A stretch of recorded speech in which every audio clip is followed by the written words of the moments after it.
Hey guys, you're tuned in to another exclusive episode of Kicking the Real with yours truly, Tubbi, courtesy of theantidote.com. What's up, guys? It's your girl Tyshekia G. Tyshekia is joining us all the way from Jackson, Louisiana. We do appreciate you for taking the trip down to come Thank vibe you with for us. having me. Now, multi-talented, we're going to jump straight into it. Not only are you establishing yourself as an actress on two movies that we'll talk about that can be seen on Netflix, but you're also jumping into the pen game where music is concerned. Let's kind of start with acting first. Okay. What inspired you to kind of take that leap forward and really pick up a script and say, okay, I'm going after this? Really just when I was a kid watching, different TV shows and seeing, other young girls on TV screens, acting. At first I didn't really think it was acting. I thought they were who they were. And then once I realized, they were real people and they were, doing it for a living, I was just like, oh, I want to do that because I just felt like I had the same personality and characteristics to do the same thing. So just watching other girls my age or just a little, I thought they were my age at the time. Right. As a kid, like just seeing them do it just inspired me to like go after it. That's so awesome. Yeah. Did you ever take any theater courses or? No. She's like, all self-taught, baby. Yeah, because like growing up where I come from, we didn't have like acting classes or acting schools.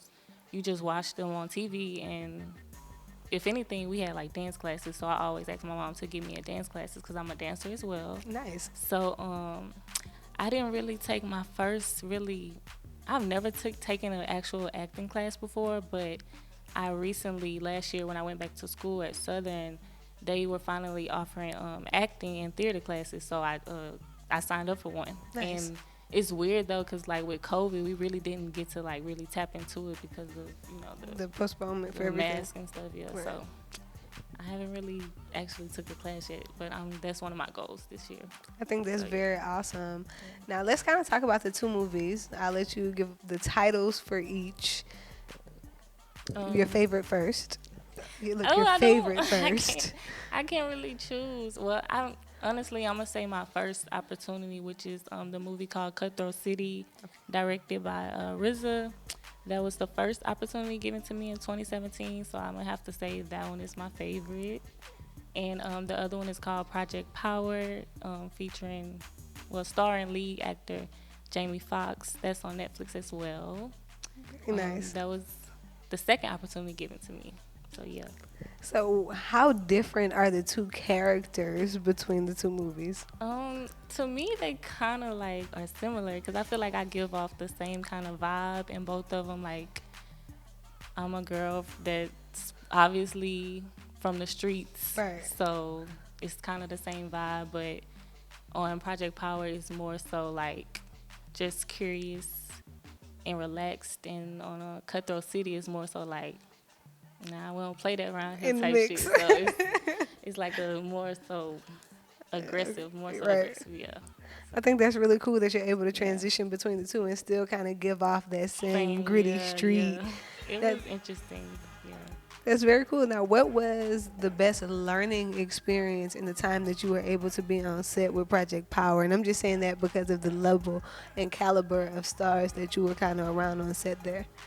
Well, honestly, I would say with Cutthroat City, I was around more. Okay, keep me together. Yeah, like I was really on set with like legends, and it was like a really just mind-blowing experience because like I was actually seeing them, do their job and like really go into action and do like make that scene. So it was just interesting to like see how everybody works and the vibe and the environment and the people, how they communicate, and like just knowing what to do when you're put in a situation like that. Because I was kind of being hard on myself. Like I was calling RZA Mr. RZA, and then I was like, I started hearing everybody else say RZA, and I'm like, oh wait, maybe I shouldn't have said Mr. And he was just looking at me like, nah, you good. And I'm just like, let me just relax and just enjoy this. So take it in. Yeah, just take it in. Yeah. Between the two sets, were there any crazy experiences that you were able to take home? And it was like, whoa, I didn't even know it gets down like that on the acting scene. Well, not not like it get down like that, but And that's taken how you want to. It could be like a party moment. That could be like if somebody flips the table, somebody's mad they didn't get the green jelly beans out. I don't know.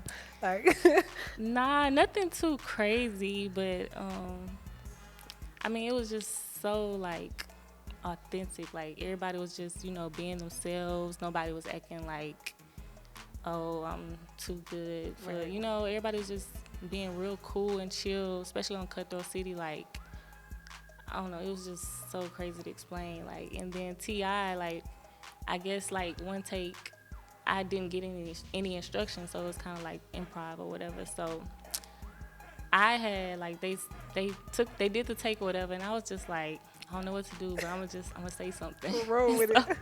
And so I was like, he said his part, and I was like, I got you. So they was like, cut, let's do it again. So they did it again, but before they did it again, he was like, yeah, I don't think she was ready for that one. I was like, let me get it together.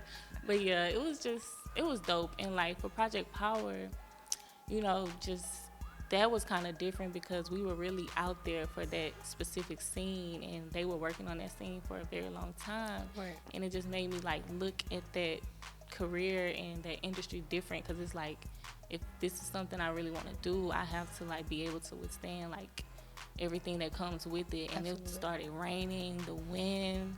I was just like, oh my God, and we really have to stand here and wait because they have to get so many different angles and shots. It's such a process to get like one scene. So I was just sitting there like, when we were waiting for them to like get us back ready in our spots, I was just sitting there thinking like, dang, this is something I really want to do. Like, just stand here through the rain. Like, it's really raining. They ain't got no umbrellas. And then eventually they did kind of bring out umbrellas and to try to, like, help us, because it was really getting to that point, like, freezing. I'm shaking, sitting next to the cameraman, like, you good? Give me some warm, please. Like, are you used to this at this point? Like, what do y'all usually do? Right. Just because I don't want to, like, give up, but it's like, if this what comes with it, I got to figure out how to manage. So It was just real interesting on that set as well. I think that's really cool insight too, to kind of give some of the good, the bad, and the ugly with that experience. It's and really, the sets really dope. be lit. They be having food. They treat you so nice. Like it's just crazy. Like She's like having to hang in there. Yeah, having to hang in there really, right at the end. Really at the end. Like it was getting dark. I'm just like, I want to go home. Yeah, like call time was like earlier that day, but we really didn't leave till like after 2 or 3 in the morning. Yeah, just and I had class the next morning. Yeah. But how did it feel when you finally got to watch the premiere of that movie and to kind of see that scene? Was it all worth that? Yes, it was. It definitely was, because like at one point I think they had to go back into like pre-production after everything was shot in New Orleans. Right. And so at one point I was just like, dang, is this movie even gonna still come out? Then like I had my moments where I was just going through things in life, and I was just like, God, am I even gonna see myself on the big screen? Like Cutthroat City, like I had got the opportunity in 2017, but it still hadn't came out yet. So I had experienced that, but I was just waiting, for the moment. I was just like, I don't know what to expect. I don't know when, I don't know if, because life is crazy. So I was just like, God, just let me see it. And when I finally saw it, I was just like, that's really me. Because like I said, I did not know what to expect. I really thought they were going to show like my back or my shoe or maybe a braid or something, because I had a little braid style in at the time. And I just didn't know what to expect.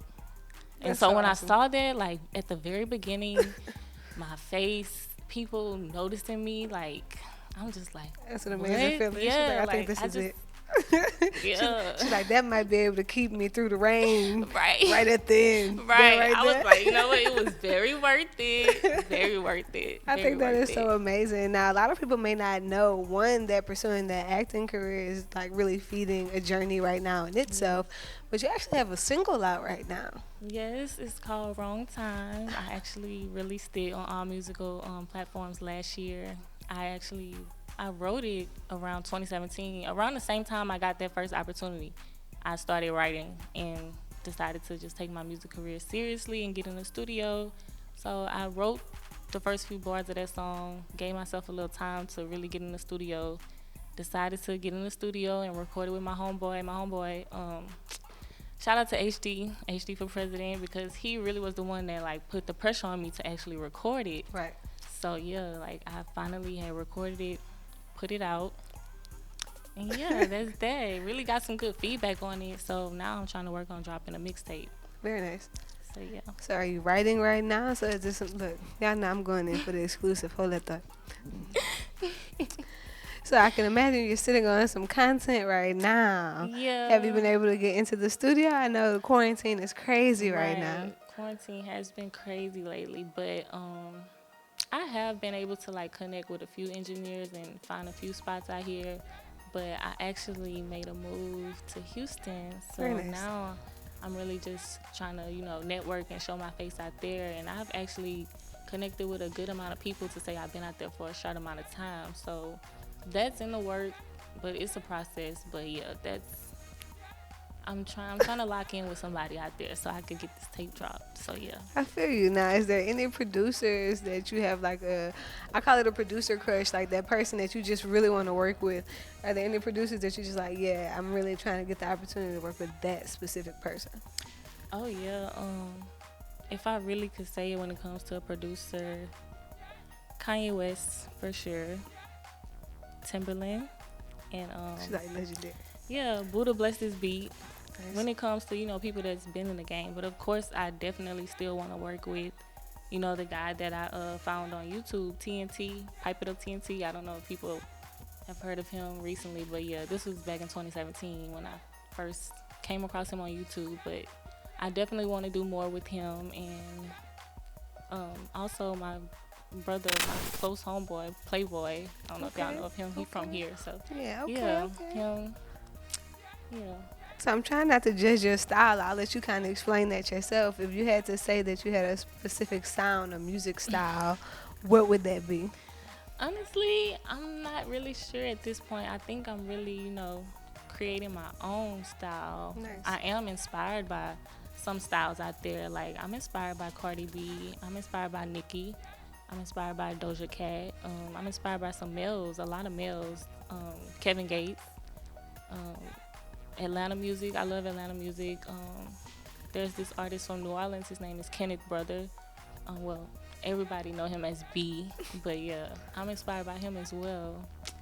So yeah, but I think I'm definitely like creating my own little style, my own little sound. It's a process, and I'm enjoying it. So yeah. Tapped in now with the music journey versus the acting journey. If you had to compare one being harder than the other or needing more attention than the other, which is where? I don't know, that's kind of hard. I feel like, I don't know, because lately I've really been trying to find a balance of giving effort to both. I feel like the music thing, I haven't really been trying to like treat it so seriously. Like I really just want to have fun with it, and just I look at that as me doing what I love, but seeing a possibility to turn it into a career, to take care of my family and give back and just do the right things. But with the acting, I feel like there's definitely a lot of more effort that I have to put into it, and be more open-minded when it comes to that type of career. So yeah, I think that's beautiful to just be so lighthearted about it all and to kind of take it in and be able to deal with it in that manner. And she's just making it sound so easy, isn't she? Like I'm just juggling acting and my music career, because I'm cool and collected like that. Girl, some people pulling their hair out behind one or the other. Yeah, don't pull your hair out. Don't stress yourself, because at the end of the day, you really just gotta find that balance and just not make life harder than what it already is. Absolutely, absolutely, you guys. All right, y'all know me. I can sit here and run it all day long. Y'all tap in, make sure you like, subscribe, follow, comment below once you've taken the opportunity to listen to her new single. She's told you it's on all platforms, but you get an opportunity to hear that again. Make sure you follow her on social media, follow theantidote.com as well as myself. Is there anybody you want to shout out or show love to before we get ready to play this game? I just want to say shout out to God, first and foremost. Shout out to my mom and my family. And just shout out to everybody that's out there supporting me. I've been getting a lot of love lately. And it's just amazing. So just shout out to y'all for supporting me and just showing me love. Thank y'all so much. Oh, see, I'm all like, yay. All right, we're going to play a game called Word Association. I'm going to pick some random topics, places, things, ideas. Okay. You get about 3 seconds to kind of tell me the first thing that pops in your head. Like, whatever pops in your head needs to come out of your mouth, okay? Okay. So, we're not going to judge you. We're not going to judge you, all right? Okay. All right. Y'all ready to play? Michelle Obama. Becoming. Cutthroat City. Raw. T.I. Fine. RZA. Wu-Tang. Jamie Foxx. Legend. Houston. Liddy. Kamala Harris. History. Donald Trump. Disgusting. The industry of acting. Interesting. Music. Fun. Boosie. Set it off. Louisiana legend. Danny Lee Yellowbone. Too much. I just feel like society is doing too much on it right now. Like, unnecessary. Clubhouse. I feel with Clubhouse to a certain extent. I just feel like it needs to be used the right way. Because I got on Clubhouse when it first started, and I kind of shied away from it for a little minute.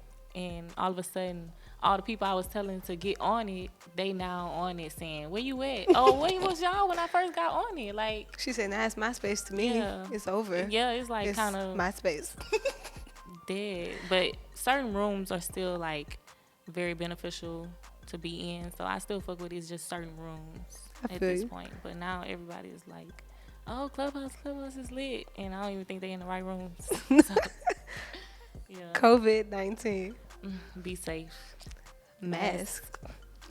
On. Mask. Theantidote.com. Oh, I have no words. This is just different. Like a different vibe, different setting. The place to be. Vibes. If you're not on the antidote, where are you? Hello. Jackson, Louisiana. Oh, the country. The country. Very small. Dance. My passion, very complex. Money. Gotta have it. Gotta have it. Instagram.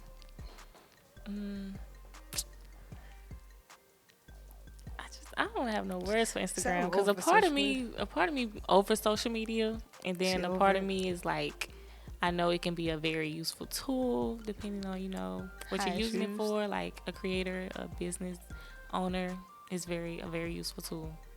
Last but not least, Southern University. HBCU, Human Jukebox, the Yard, Culture. That's where it's at. Where you want to be, you heard me, besides the antidote. Right. It's been such a vibe. We appreciate you so much from coming down from Jackson all the way thank from you for Houston, having me. actually. Yeah, but we right. gonna let it roll. I keep saying Jackson because I gotta show the state love. Right, UTR. Gotta show the state love. But all the way from Houston, we really appreciate you taking time out of your busy schedule to come kick the real with us. Thank you for I've having asked you me. once, but I'll ask you again. Anybody want to show love to before we get out of here? Just my family and the supporters out there that's been showing me love. Thank you guys so much. I can't wait to share more exciting things with you guys. I look forward to dropping some more fire things. Y'all make sure y'all tune in, like, subscribe, and follow so you can be up on her latest releases when she comes out with the new material in 21. And you never know, you might see your girl in another movie on the big screen. Stay locked in. When you see her in Project Power or Cutthroat City on Netflix, comment below. We want to see if you really saw my dog. Right. It's your girl Tubbi, and we're signing out. Peace.